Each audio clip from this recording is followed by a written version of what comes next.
Let's talk about recruitment. Let's be honest, those kids need you. They need your program. They need what you're giving them, but you need them too. So how are you gonna get those kids into your program? I'm gonna give you a few tips, some ideas, and let's just do this thing. The first thing that you gotta know is that there is a ton of value in what you're doing. You are not alone in these recruitment efforts. And if you feel like you're alone, well, let's change that. I really hope that you have a strong elementary music program that feeds into yours. And if you don't, let's work on changing that. Let's build a program at that elementary school. Let's advocate for getting a strong elementary music program in those elementary schools in your area. The elementary music teachers are your best friends in these efforts. They've been teaching the students for numerous years. They're familiar with what the students love, how they learn. They're familiar with their families, with the community, and they can really, really help you in those recruitment efforts.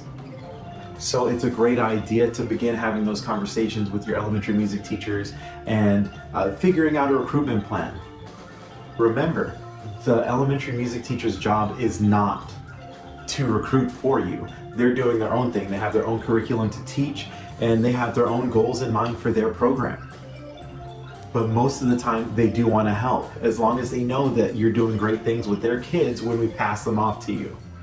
Please remember that at the elementary level, just like at the middle school and the high school, those admin have their own schedules, they have their own way to do things. So just because you want to do something doesn't mean that it's necessarily going to happen very easily and that the elementary music teacher can drop what they're doing and recruit for you, right?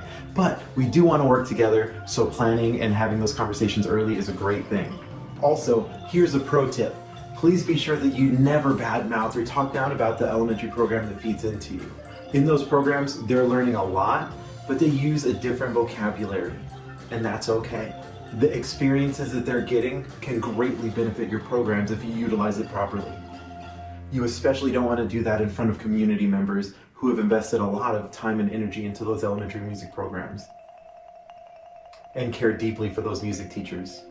So what are some things that you can do to help recruit those elementary kids? You can find time out of your day, or once a week, once in 9 weeks, once a semester, once a year even, to go and meet those kids at the elementary level.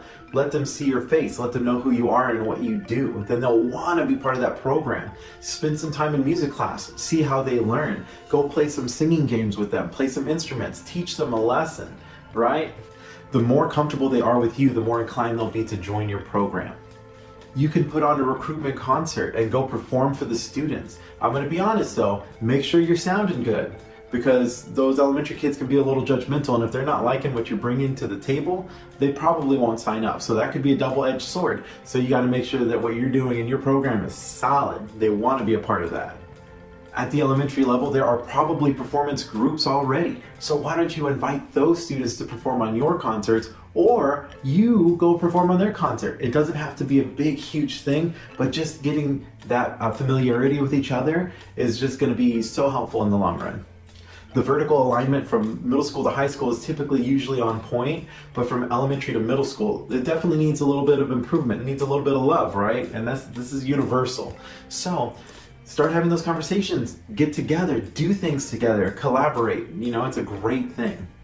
If you're involved with the high school band, orchestra, or choir, invite the elementary kids to perform on one of those events, like a football game, singing the national anthem.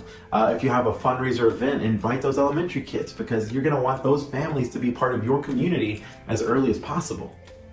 Just like anything else, you got to be cool. You've got to be somebody that they want to work with. There's somebody that they're going to sign up to be with for all of those countless hours, learning new instruments, learning new techniques, right? You want to be their person. I'm going to be honest here, social media isn't going away anytime soon, and getting on that board is very important. For my program, I am on all of the social media outlets, and it's worked wonders for my program. We're on Facebook, we're on Twitter, we're on Instagram, I've got a YouTube, I've got a TikTok, and a lot of what I'm doing is showing off what we're doing in the program so people want to be a part of that program. Even at the elementary level, I've had parents tell me that they've moved into the neighborhood so they can attend school and be in my music program. That's the kind of stuff you want. If you're not too tech savvy, that's okay, your kids are. Have it be an officer for your program and who can help with the social media. Get some parent involvement. let the parents know what you're doing, and make a name for yourself in addition to what you're doing musically, for your contests, for your concerts. What are you doing on the daily? In today's day and age, there are so many things online that the students watch, and you need to jump on board with that. You need to be a part of that so they feel connected. They feel like what they're spending all these countless hours doing is paying off and it's relevant to them. A lot of the work is already being done on YouTube and all of those outlets by showing great talented musicians, ensembles doing all their hard work. And so it's out there. So you just need to capitalize on that, get those kids into your program, do great things when you have them there, communicate with those elementary music teachers, work together collaboratively. Let's do this, let's jam. Have a great day.